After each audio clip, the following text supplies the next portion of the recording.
Assalamualaikum warahmatullahi wabarakatuh. Perkenalkan, kami dari kelompok 9 yang terdiri dari anggota Wulan Lindung dan Reli Ruben Timang dari kelas 11 MIPA 1 yang akan membahas tentang Perang Tondano dengan mata pelajaran Sejarah Indonesia. Sebelum saya menjelaskan atau masuk ke dalam materi yang akan saya paparkan nantinya, saya ingin menjelaskan sedikit mengenai Perang Tondano, di mana Perang Tondano itu terjadi pada tahun 1808 sampai dengan 1809. Di mana Perang Tondano itu adalah perang yang melibatkan orang Minahasa di Sulawesi Utara dan pemerintah kolonial Belanda. Jadi kita langsung saja ke materi selanjutnya atau materi yang akan saya paparkan. Perang Tondano 1 sampai 2. Indonesia adalah salah satu negara yang mengalami masa kelam cukup panjang akibat penjajahan yang dilakukan oleh bangsa asing. Namun, hal tersebut bukan tanpa adanya perlawanan, lantaran banyak daerah yang bereaksi melawan aksi para penjajah. Salah satu kisah heroik dalam melawan penjajah di beberapa daerah di Indonesia adalah Perang Tondano yang dilakukan oleh rakyat Minahasa. Perang Tondano adalah perang yang berlangsung antara suku Minahasa dengan pemerintah kolonial Belanda yang pada tahun 1808 sampai dengan 1809 yang terjadi di wilayah Danau Tondano, Semenanjung, Sulawesi Utara. Perang Tondano ini terdapat 2 tahap, yaitu Perang Tondano 1 dan Perang Tondano 2.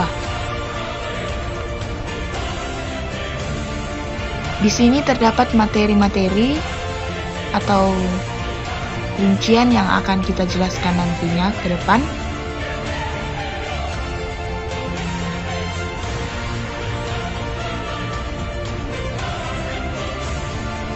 Yang pertama adalah Perang Tondano 1. Latar belakang Perang Tondano pertama atau 1.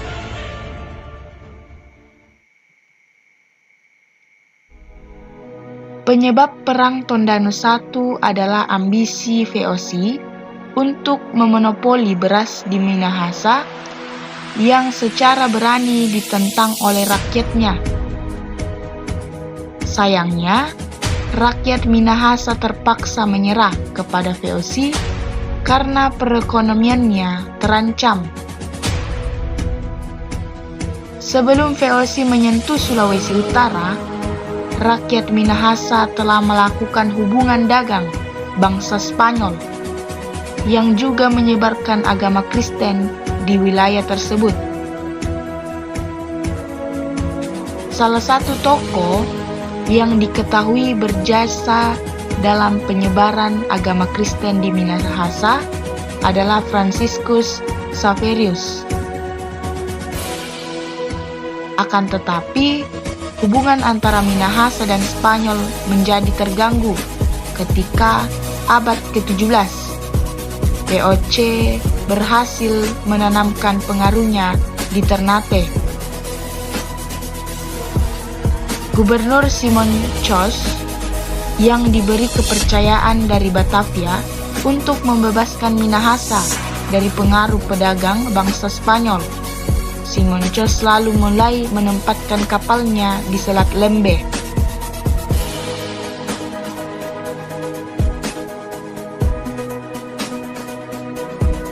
Akibat ulah VOC ini, sedikit demi sedikit para pedagang Spanyol dan Makassar pun tersingkir dari tempat itu.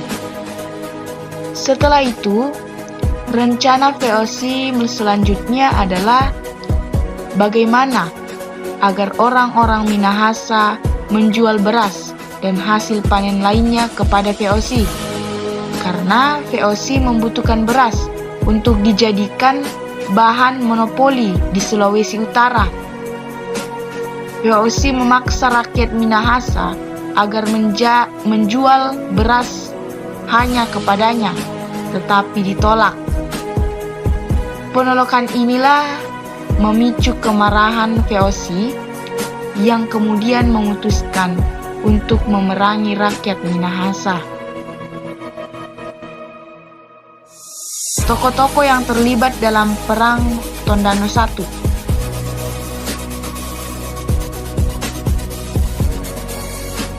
Yang pertama adalah Simon Chos. Simon Chos adalah gubernur yang mendapatkan kepercayaan dari Batavia untuk membebaskan Minahasa dari Spanyol.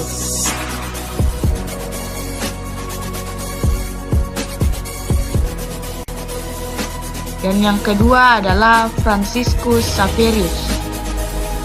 Franciscus Xaverius ini lahir pada tahun 1506. Ia berasal dari keluarga bangsawan Juan de Jasu dari Navarra, Spanyol.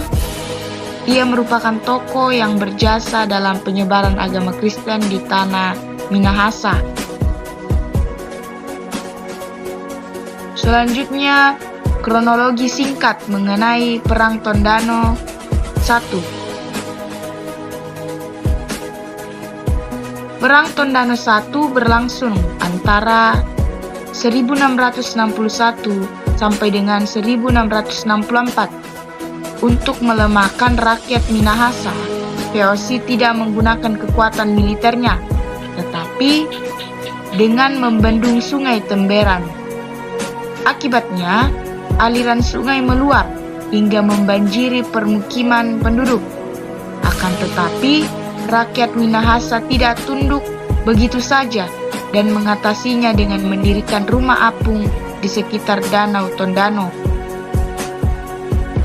Mengetahui hal itu, VOC kemudian mengepung kekuatan orang-orang Minahasa di Danau Tondano dan memberikan ultimatum.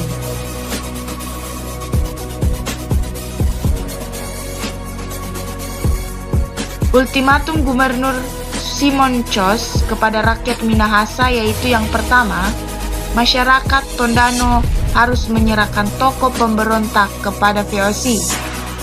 Kedua, masyarakat Tondano harus membayar ganti rugi dengan menyerahkan 50-60 budak karena rusaknya tanaman padi akibat luapan sungai Temberan.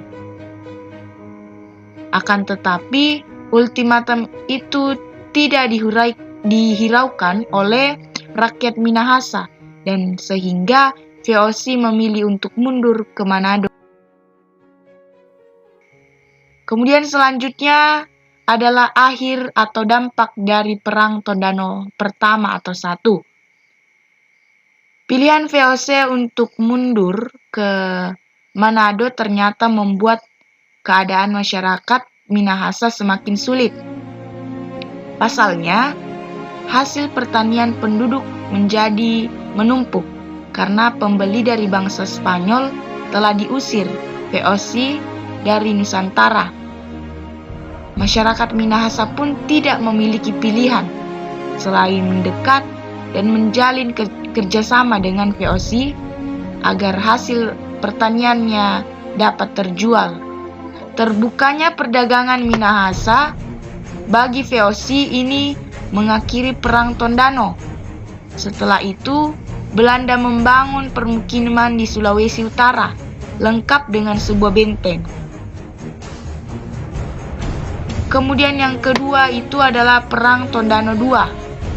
Latar belakang Perang Tondano II yaitu akar permasalahan Perang Tondano II sebenarnya masih berhubungan dengan hasil akhir Perang Tondano pertama atau satu.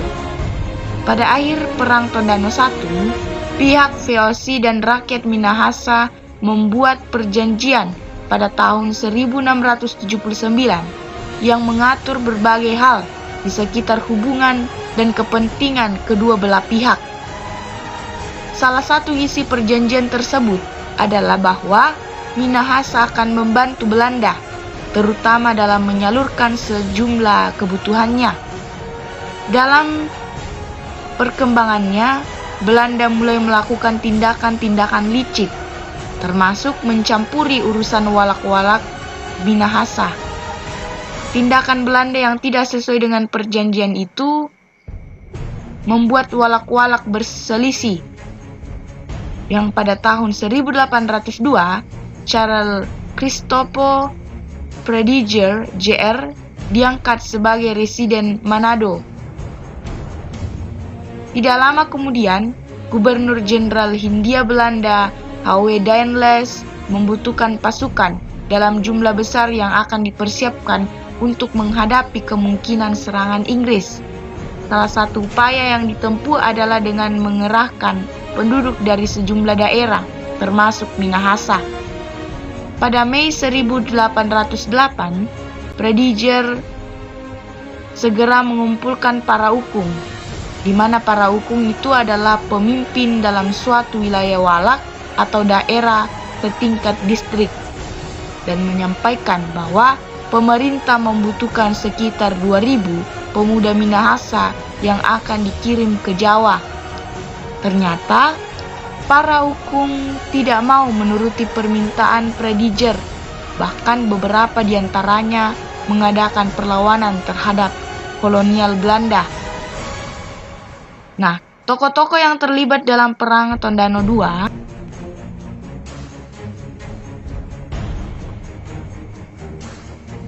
beberapa tokohnya, yang pertama itu adalah Gubernur Jenderal Daendels, Mr. Herman Willem Daendels pada tahun 21 Oktober 1762 merupakan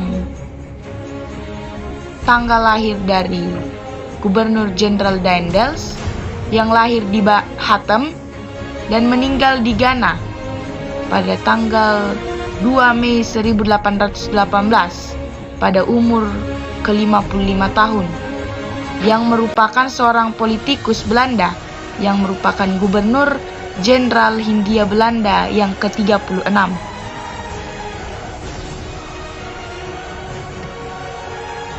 Beberapa di antaranya juga itu, yang kedua adalah Ukung Lonto.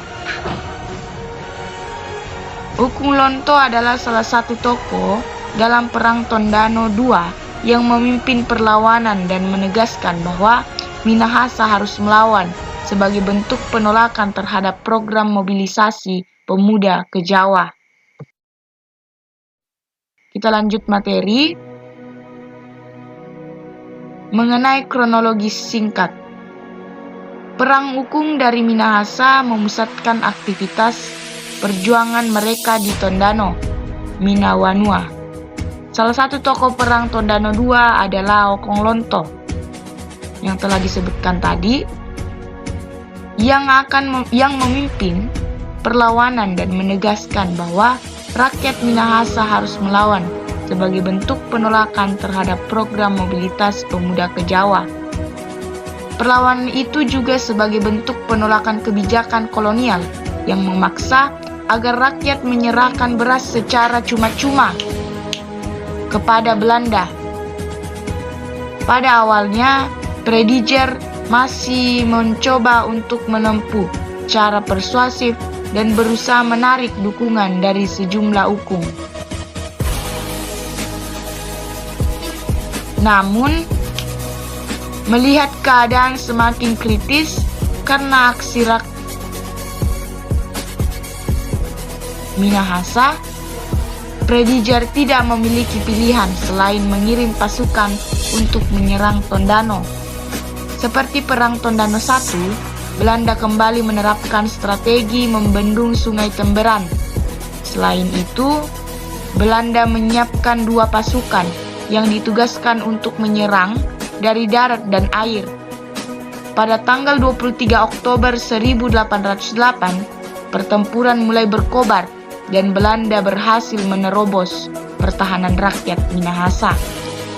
Serangan pun terus dilakukan, baik di darat maupun di air, hingga kampung pertahanan Minawanua seperti tidak ada kehidupan lagi. Dalam perkembangannya, strategi Belanda untuk membendung Sungai Temberan ternyata justru menjadi senjata makan tuan. Pasalnya, air sungai yang meluap mempersulit gerak pasukan.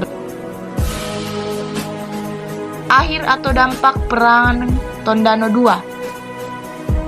Perang Tondano II berlangsung cukup sengit hingga pada bulan Agustus 1809. Bahkan pada tanggal 5 Agustus 1809, benteng pertahanan Moraya milik para pejuang hancur bersama rakyat yang berusaha mempertahankannya.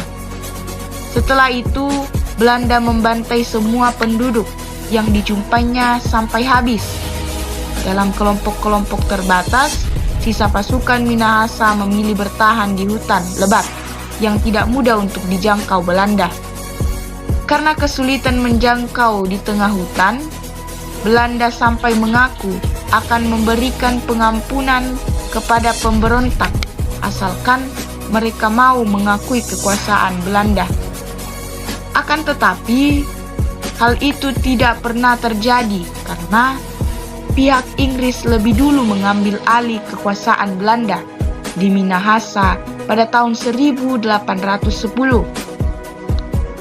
Pihak Inggris memanggil tokoh Perang Tondano II, yakni Matulandi dan Mamai, dari persembunyian di hutan dan mengangkat mereka kembali sebagai kepala walak, sementara Lonto dan beberapa tokoh perlawanan lainnya yang sempat dibuang ke Ternate dikembalikan ke Minahasa. Oleh Inggris, para pemberontak Belanda itu diberikan izin untuk membangun permukiman di tempat yang sama, yakni di sebelah utara Minawanua.